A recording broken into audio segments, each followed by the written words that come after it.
Jadi gimana sih caranya biar kita gak malas belajar? Nah, sebenarnya gue pernah bikin video tentang ini di part 1. Lo bisa cek linknya di deskripsi. Di video itu gue ngomongin tentang jenis-jenis motivasi belajar. Nah, sekarang gue mau ngomongin tentang gimana caranya biar lo bisa mengubah motivasi lo menjadi motivasi yang benar. Sebelum lo lanjut, kalau lo gak tahu 1% itu apa, kita adalah startup pendidikan yang pengen ngajarin hal-hal penting yang saat ini belum diajarkan di sekolah konvensional. Mulai dari relationship sampai dengan personal finance.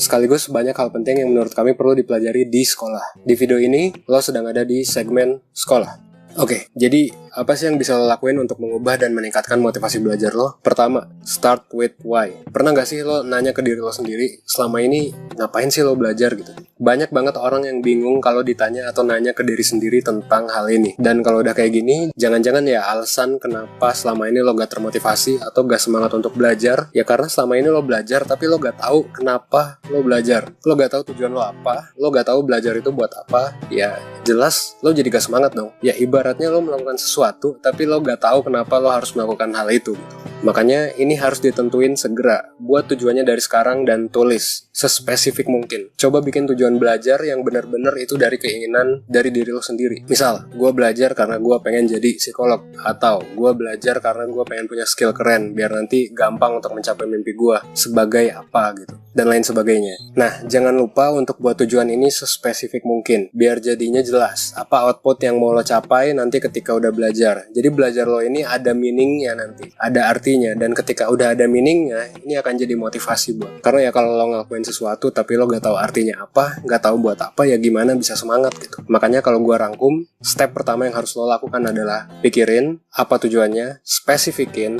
dan tulis.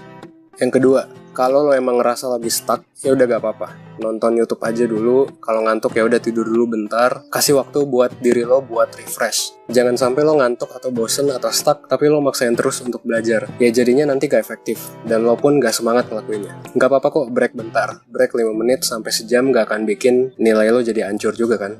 Nah, dan ini sebenarnya ada penjelasan ilmiahnya, yaitu space repetition. Kalau gue biasanya kalau lagi stuck gitu ya gue jalan ke luar rumah, jalan beberapa menit, ngelakuin hal yang lain dulu, nonton YouTube dulu, atau mungkin makan dulu. Gunanya apa? Nah, biar otak gue ini ke refresh dulu. Karena kalau bosen dan dipaksain, bisa jadi kinerja otak yang asalnya 100% itu gak maksimal gitu. Dan mungkin aja ketika lo paksain, mungkin yang kepake kinerjanya cuma 50%. Nah, kalau ngantuk gimana ya? Tidur aja dulu 20 menit pakai alarm. Ntar pas sudah bangun dan semangat lagi, baru lo bisa lanjut lah.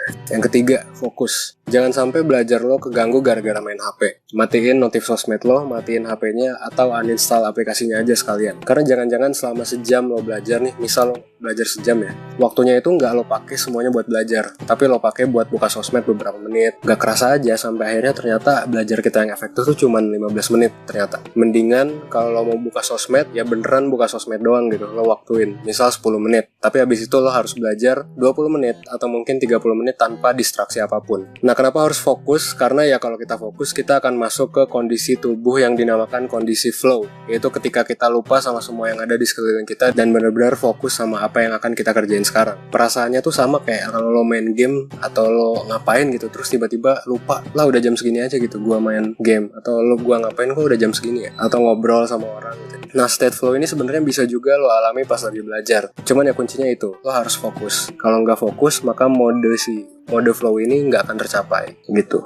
Nah, sekian pembahasan tentang cara biar lo gak malas belajar. Kalau tertarik dengan pembahasan kayak gini, 1% udah bikin playlist lengkap tentang bahasan ini. Link playlistnya bisa lo cek di deskripsi. Lo juga bisa ngecek playlist kita yang lain yang udah gua taruh linknya di deskripsi. Jangan lupa like, comment, subscribe, dan share video dari 1% supaya lo bisa berkembang menjadi lebih baik. Setidaknya 1% setiap harinya.